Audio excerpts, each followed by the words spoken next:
美国现在要重返月球，它现在发展阿提米斯计划。那大家会问说，你以前也登陆月球啊？那你现在登陆月球跟以前的阿波罗这个计划有什么不一样？现在美国不像过去一样，以前阿波罗计划是我的太空人登陆，登月了以后呢，我拍个照，然后我拿下了一些陨石，我回到了地球，那是一个非常短暂的停留。可是现在，美国要长期，未来它要长期在月球上设一个基地，而这个月球上的基地长期是有人类可以居住的，而且它现在降落地点也不一样。以前美国阿波罗计划，我们会看到它的降落地点都在哪？都在月球的赤道附近，因为那个地方比较好降落。可是当它受到中国的刺激，因为中国现在不但是降落，而且还是降落在背面。现在美国要干嘛？它要在南极的地方降落，在南极的地方有水有冰，这个地方未来可能提供人类的能源，而且人类要在这个地方设置一个核能基地。所以，如果我在太空有一个永久的太空站，我跟月球有随时的连接，未来月球就随时有人类可以活动，那就等于是美国要占领月球。那美国干嘛要占领月球呢？这个就跟它整个星战计划、跟整个太空计划有关了。如果我今天真的占领月球，第一个我可以进攻到火星。第二个就是我可以透过月球完全的掌控地球上所有的一举一动，而现在美国还不只是说我发展了阿提米斯计划，现在在国会的要求下面，甚至美国川普还要求 FBI 去查11个科学家过去4年神秘死亡的原因。你想说11个科学家死亡的有什么特别呢？因为这11个科学家非比寻常。他们有的是洛萨莫斯的科学家，有的是美国 NASA 的科学家，有的是美国军方高层。他们学的就是反重力，他们学的是这个所谓的先进推力，还有他们是优抚的专家。可是奇怪的是，这11个人在过去4年里面，有的自杀，有的被枪杀，有的莫名其妙死亡，有人失踪，都非比寻常。所以美国开始意识到说，他们是不是开始被入侵了？而这些神秘的科学家是不是受到一些外力的影响，一个一个死亡？当然，最后就是美国现在的国会也要求川普要解密46卷的影片，46卷的影片有2卷大概已经公诸于世了，44卷，他们说这里面是科学不能解释的，因为它有反重力的现象。按照现在的牛顿定理来讲，它完全不能解释，甚至有一种说法，他们是从另外一个次元直接进到地球这空间。难道是真的吗？现在川普说他会公布，他真的会公布吗？那谈到这样的话题，当然我们今天要请到了航太博士傅林傅老师来帮我们解读，现在美国在这个太空计划，美国的优抚计划到底背后的故事是什么？傅老师你好。宝姐好，好久不见，好久不见。好，那傅老师，我们大家第一个是，您现在在等于说航太，这个是美国现在最重要的阿提米斯计划。美国停止了它这个所谓的月球登陆已经数十年了，它现在重启。你说它是因为受到中国的一个刺激，而且跟过去不一样。过去的阿波罗计划是我把人送上去，人登陆到月球，登陆月球里我就拍个照片，然后呢拿了一些陨石，我就回到地球做一个短暂的停留。你说阿提米斯就很可怕，是说它未来要设立一个永久的基地，在这个地方我要设核能的这个所谓的动力，而且我上面会有一个永久的太空站，这里面就代表以后月球随时都有人类在居住。对，是的。现在阿提米斯计划基本上是延续50年前美国早期的阿波罗计划，对，这是第一点。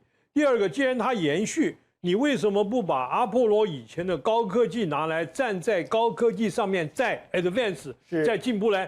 这就牵涉到一个问题，因为阿波罗早期那些计划是甘乃迪总统，他在1970年前他一定要登陆月球，这是一个宣誓，在这个宣誓情况之下，下面都搞不清楚。所以全部拼啊凑啊，全部弄，所以很多东西它没有 documentation， 它没有文件，因为当时是受到了斯波尼克的这种威胁，因为等于是当时苏联先把卫星打上去，而这个卫星是可以绕地球，所以当时美国人一抬头就觉得有个斯波尼克的威胁，天天在看我们，所以美国人紧张，所以我用尽所有的力量，我一定要重返月球，这次拉开跟苏联的这个科技，你说当时的这个所谓的当时拼凑的东西，现在看起来是拼凑，现在当时的东西已经不适合现在。对，你讲拼凑也是太看不起了。其实这些人是相当了不起的了，因为他们有一套系统工程的运作，然后在阿波罗计划执行从头到尾的过程中间，我们看过一部电影叫《关键少数》。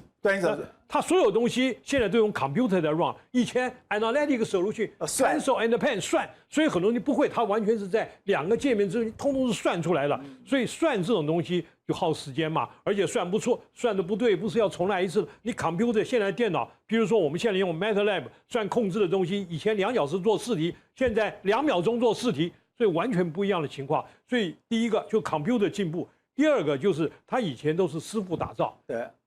前面做了一个，后面一个不见得跟完全一样，完全是手工打造的东西，所以 reliability 很高，完全上去下来，而且当然还有靠运气了。你看像阿波罗13号，本来看要快死的人全部回来了，所以这等于是说美国全国上下、全世界上下，不惜血本，官方出钱。现在不一样了，这个很多是私人出钱。等下你看阿提米斯很多是欧洲出的钱，它最重要，而且阿波罗14号，阿波罗是整个的系统。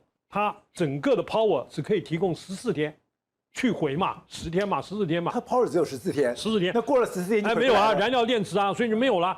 所以说它这个燃料电池都要算好，因为空间有限。这个为阿提米斯，你可以看到欧空局给它一个太阳能板啊，完全是 power supply 的供应，所以基本上在我不能说几天了，因为它没公布，至少20天没有问题。对啊，再来就是因为阿波罗是3个人，2个人下月球。1个人在天上飞，然后2个对接。阿提米斯4个人，所以它重量就不一样，重量不一样，设备不同啊，你 backup 的东西不一样啊，所以等于多了将近1000磅左右。所以说你原来阿波罗降落是3个降落伞，它是11个降落伞，而且它降落分好几段，1段、2段、3段，到了最后一段很平稳的降落到水里面，空间也大，很舒服，所以基本上不一样。但是很不幸的，这个里面。它那个尿桶没有做好啊，唯一一个尿桶没有做好，一个它是防热罩有些问题，它这阿提米斯1号防热罩出现问题，整个基本上我们可以看到它的防热罩在一开始它有出一个状况，后来嘛它就好多了。你看这个防热罩，这是阿提米斯1号的防热罩，现在好多了。那你看整个都防热罩都烧坏掉，这个地方都损害掉了嘛，对不对？这个地方这么大一块，对，所以他们怕这个损害是有问题。结果阿提米斯2号马上修正，对，所以这个反应非常快。这个防热罩是它的整个那个所谓的，就是后来那块就是对着要登陆重返的时候那块面，那这块面呢，基本上呢，这样就太空人就有威胁了。对，所以阿波罗所以你说如果这个东西烧得太快的话，那里面这些太空人就全部烧掉了。对。哦，原来就是要延缓它烧的时间嘛。阿提米斯1号这么危险啊？对，外面都烧坏掉。所以它这第2是阿提米斯2号，马上改了以后呢，他把这个地方解决掉了，同时他进来的角度陡一点的话呢，进来的就好比原来这个面对烧得很快的，它陡一点点，是不是烧的少一点点了？没有那么正面。所以这一次我就正常的我就没有了，正常就是很好，没问题。所以这是一个很重要的突破。那再来就是它是陡峭，你看到没有？它有连续的动作，阿提米斯2号进场，然后下降，然后着陆。你看它前面是3个伞，我们再看。下面一张图，我们可以看到它好几个伞。好，你看这张图啊，对，它一开始分离，对不对？分离啊，分离这块就脱掉，这块就是对不起，欧空局做的。哦，这是欧空局做的。太阳板看到没有？可以持续不断的提供这个指挥舱的。你刚才讲阿波罗14号，它只有14天的时间。对，过了14天你就完蛋了。可它可以因为我有太阳能板。所以我这个太阳能是可以源源不绝的供应它这个能量。对，只要有太阳，有太阳所以它既然你看第一段，它的成员开始喷火了，对不对？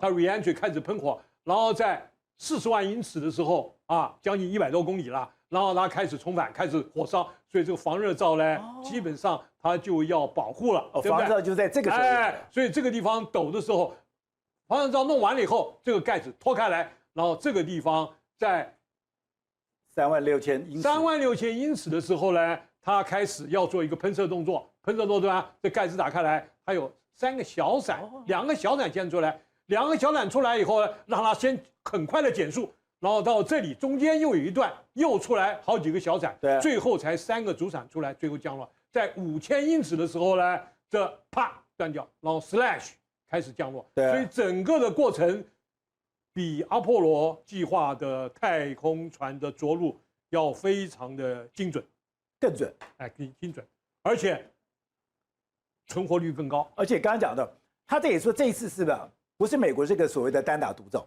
它在全世界已经联合60几个国家，而且它今天透过的这 SpaceX， 它未来也会跟 Orange Blue， 也就跟把这个所有的商业的力量，它的整个经费会比过去的阿波罗的这个还要省。对，宝杰你讲到重点了，原来这个阿提米斯3号它就是要登陆月球的，但是呢，临时改，它现在就是把 SpaceX 的火箭跟另外一个2家嘛竞争嘛 Orange Blue，Orange Blue 的火箭呢，2个要看是哪一个，然后来作用上。现在我们看前面这个特色在这里，这一段就 Service Module， 提供整个的能源，它的推进系统，还有它的空气还有水，这写得很清楚。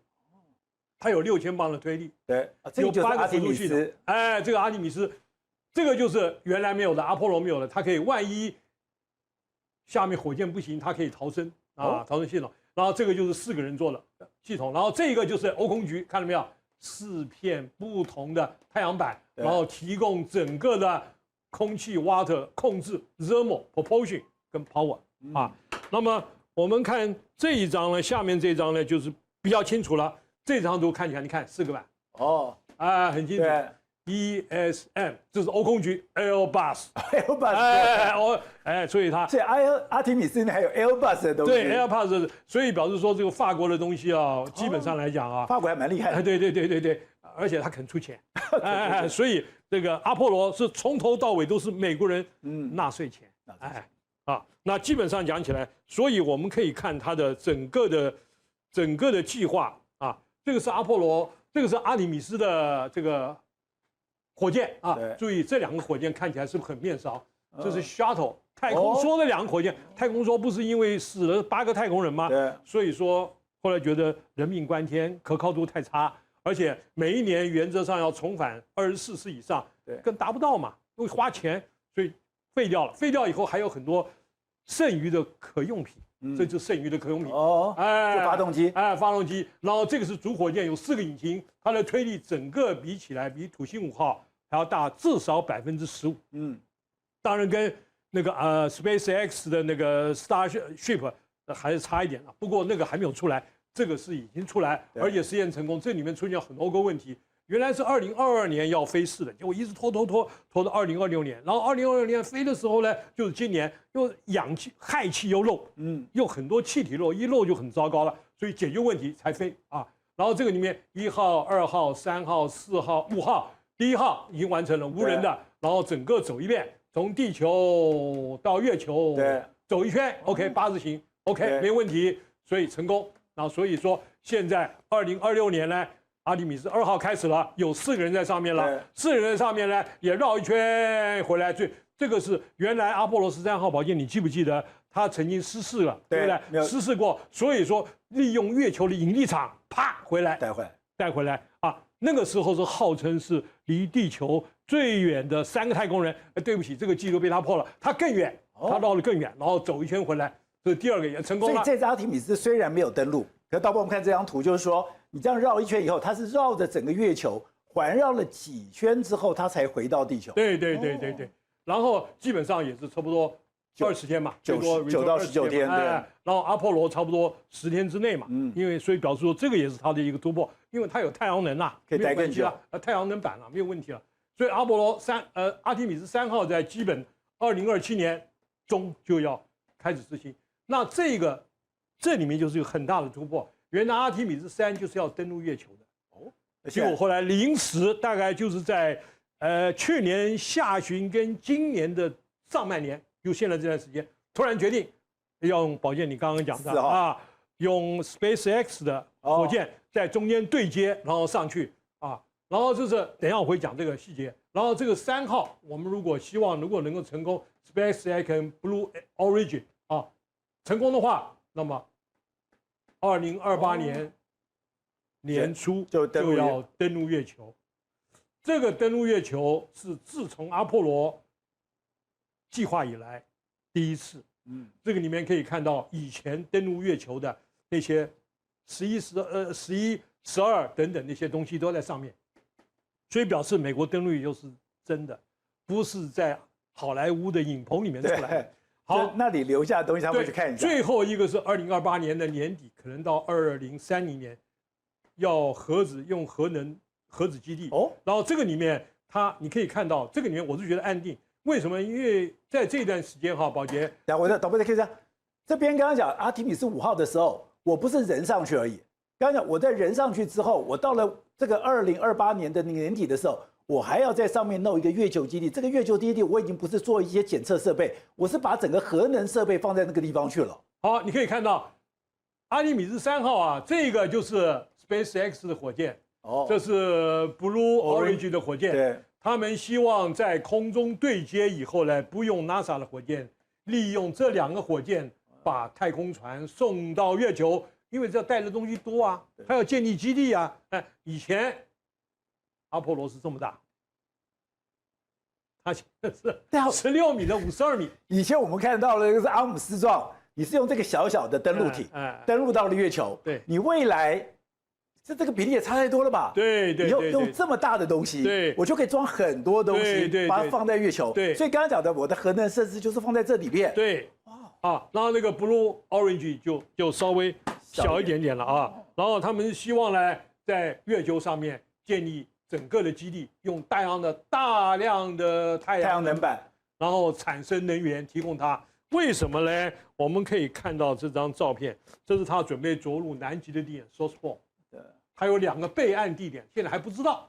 那么主要的目的呢，是美国的月球的探测太空船的人造卫星已经看到，这是月球的南极，就是 Shoemaker 这几个太空船照到，看到没有？这个都是水冰 ，water ice。这个水冰呢，你人类到了里面，利用电解的方法，可以变成氢跟氧。那氧呢，就是我们可以呼吸了，没有问题了。氢呢，又是太空燃料，所以基本上太空燃料跟人类生活必需品的水，基本上都能够在它的范围之内做好啊。然后他们利用大量的太阳能板，你看到没有？还可以种菜。不会吧？他现在月球计划，阿提米斯现在绕月是等于说是第一步。接下来我会在月球上放这么多太阳能板，我甚至未来我在月球上我还可以做一个月球车，在月球上我还可以放这种核能的基地，还可以很多小的机器人、无人机，通通会在这边出现。对，那基本上来讲，这是他的一个构想。但是呢，主要这些是因为美国也受了刺激，因为中国大陆准备在2028年，他的计划就是登陆月球。但是他登陆月球可能火箭没有那么大。但是他如果真的提前登陆月球了，那他也没有了。所以有人讲说，这一次阿提米斯计划是受到了中国的刺激。中国的嫦娥2号它是登陆在哪？还是登陆在这个月球的表面？过去我们看阿波罗的这个计划里面，阿波罗计划里面都是在月球的赤道。那是一个比较好降落的这个所谓的地方，也都是一个所谓的向日面，就是我们地球永远面对这个地方。现在我要进去的地方是月球的南极，月球的南极有水有冰，它可以电解还原到氧跟氢，我就有能源，我就有等于有水可以食用。那代表说这个地方以后我就不是去了就走了，是以后永远一直都有太空人存在这个地方，是吧？对，同时呢，它为什么要用核能呢？因为这个太阳能啊，它产生的效率实在是不够大，所以它最后还是需要用核能。你也知道老美嘛，都是吃牛排啊，吃可乐啊，需要耗大量的能源。这一点点怎么可以够它用来的？当然要舒服，舒服就要能源够，能源够，对不起，那就是要核能。所以这一点基本上来讲，我们还不晓得它最后的 decision 是什么。但是它就朝着这个方向走，而且很重要，这个东西能够抵得挡外面月球没有大气啊，能够抵挡得了外面陨石的不断的冲击呢。宝杰，我给你看一个东西，所以他们上面还要再做一个温室。在温室里面，他们要在上面月球上种菜。所以说这段时间都是月球登陆的关键时间，2028年了。但是大家知道，宝杰以前我们讲过太阳黑子嘛，太阳黑子的变化，它有太阳焰嘛。如果月球这一块它登陆的地点刚好太阳焰打过去，那不它全部完蛋了啊！太阳焰有这么可怕？当然厉害啊，一打就全没了。太阳一打就全没，而且它影响到 DNA 跟 RNA。那这一段里面，基本上来讲，我们看起来，你看这个是现在是第25个 cycle， 照理来讲越来越小，对不对？所以太阳焰产生的机会也不大。但是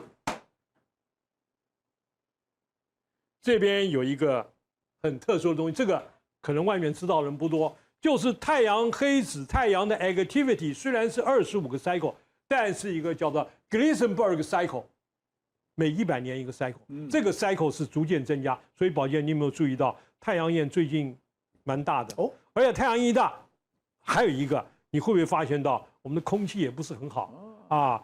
台湾南部小黑虫已经越来越多，对，因为惊蛰要打雷，对不对？打雷的时间也晚了，整个我觉得都跟这个东西有关系。那这个东西在这1、2年会很严重，刚好美国登陆月球就碰上这个时间，对，所以特别建议，如果 NASA 有人听到的话，这一段他们要防备，能不能防备不知道。100年的它这个，而且10天之内，最好去的10天之内，在过程中间也不要碰到这个东西。对，虽然这个 cycle 很小，虽然这个 cycle 你看很小，实际上这个 cycle 那就很大了，这个 cycle 就很大啊。所以说这个东西就是要防备的。好，那鲍子，现在中国它的这个航太能力有这么强吗？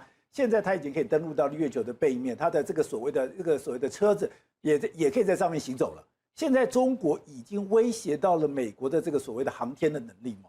对，当然，因为这个里面牵涉到一样，宝剑，你知不知道我们现在这个人造卫星在天上转啊，人造卫星在天上转，这个人造卫星燃料用完了怎么办？要decay啊，中国现在有一套了，它人造卫星万一没有电了以后，就是没有燃料了以后它的卫星可以送在一个6倍地球半径更要高的卫星坟场，在那边 stand by 待命，它没有燃料了嘛，然后地面上再打一个火箭卫星上去，叫做加油卫星，在空中太空加油，然后把那些坟场的卫星再拉回来，再继续使用 recycle， 它可以 recycle 卫星。这个东西美国也是这1、2年才有的东西，但是中国大陆已经会了，所以美国很怕你连这个卫星都，那表示你卫星不会掉啊，重要的卫星我一直在天上看着你啊，所以这是很大的问题。那再来就是他们嫦娥登陆，它到了背面登陆，那这个美国都没有登陆而且很重要一点，早期阿波罗宝剑你记不记得都在赤道登陆？对，在赤道的。为什么？它能量有限啊，能量有限，啪一注入当然是在赤道附近最近距，它没有办法到南北极啊。可是你看这个。中国大陆现在已经是第一个是背面，第二个是靠近，我不敢说一定是靠近北极了，就是比赤道要远的地方。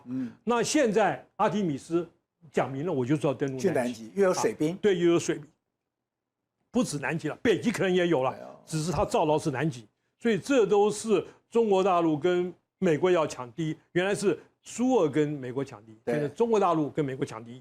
那我现在如果抢到，也要讲。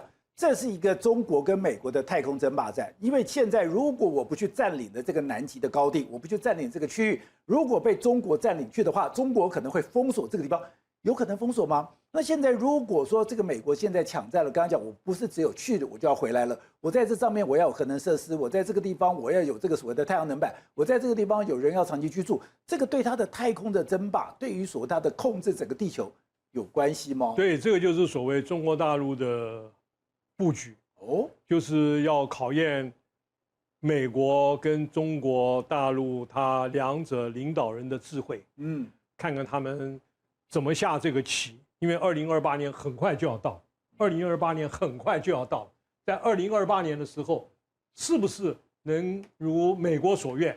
如果2028年它到不了，如果像这次一样，他原来2022年的计划一直拖，2026年的年初好兴高采烈的1号也通过了，2号准备上的时候，又氦气又漏，然后也拖了一段时间，然后现在在太空船上马桶又出问题，你不要看马桶马桶出问题会影响整个人的情绪所以他这些基本你要全部改了以后，他才能够执行阿提米斯3号，而阿提米斯3号的关键就是说这2个太空公司 SpaceX。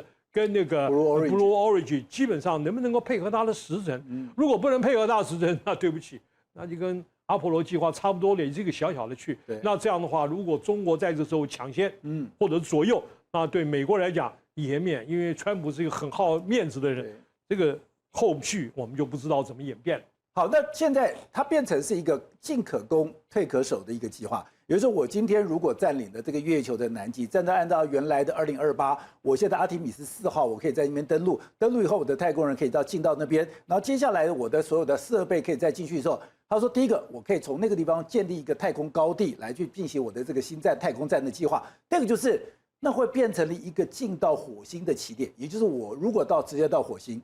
我刚好是用阿提米斯的这个计划，在月球设立永久基地之后，再透过月球的这个永久基地里面作为一个中转站，再去火星。这就是当时伊隆马斯克他跟川普的建议。但是原来伊隆马斯克就是我直接就要飞火星，他中间那个太空船2艘太空船上去，一个是补给舰，一个是这个太空人。上去以后空中加油，然后直接飞火星。他原来的构想，那现在他是不是透过月球作为火星的基地中继站？现在不知道，那就看他们2028年这个太空船做得出来做不出来。如果做得出来，当然，因为大家知道，你从地球打一个这个太空船，透过大气层跟地心引力，很划不来啊，而且又冒风险。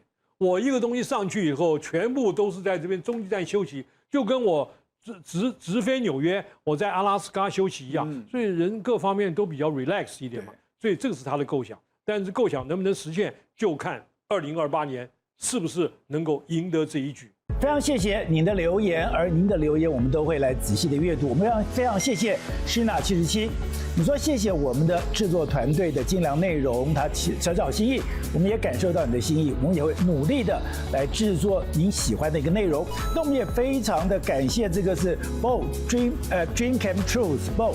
然后呢，你说谢谢我的用心访问，你谢谢洪医师认真教学有关肾的健康这个知识。现在对于这种健康医疗是我们在网络的部分非常认真要耕耘的一块。我们当然希望台湾未来是一个强壮的国家，台湾未来也是一个伟大而这个健康的国家。另外，我们也感谢了这个 QB Jackie。那你说我们导正了台湾往正向的道路的无形力量，这就是我们努力的方向。因为我们相信说，走对方向，走正确的路，比什么都还重要。那我们也非常谢谢这个 Albert 王，他说你深有同感，从大中小去观看事情，希望能够找到不同的产业来说说他们的成长趋势。我们知道现在台湾的整个产业趋势是呈现一个大爆发的状况，现在连韩国都非常的紧张，所以未来我们也会多报道这种产业趋势。我们希望大家共同来成长。另外就是非常谢谢林立清 D2S， 他说你现在看到了伊隆马斯克的打不败神话，现在台积电的50公里的强大供应链，我们现在也会针对这些国际趋势，而且在整个国际变化的当中，台湾我们到底扮演什么样的一个角色？然后，那我们也看到了，另外就是这个 Lovely 这个您提到的，就是说。感谢我们精辟的见解，把台湾的情势诠释得非常的清楚，这就是我们现在要努力的方向。因为台湾一直在往前走，台湾的往前走，我们要相信台湾。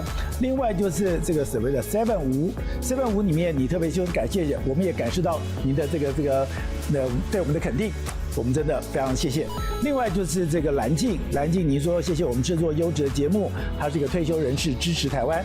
我们也希望整个台湾一起来进步。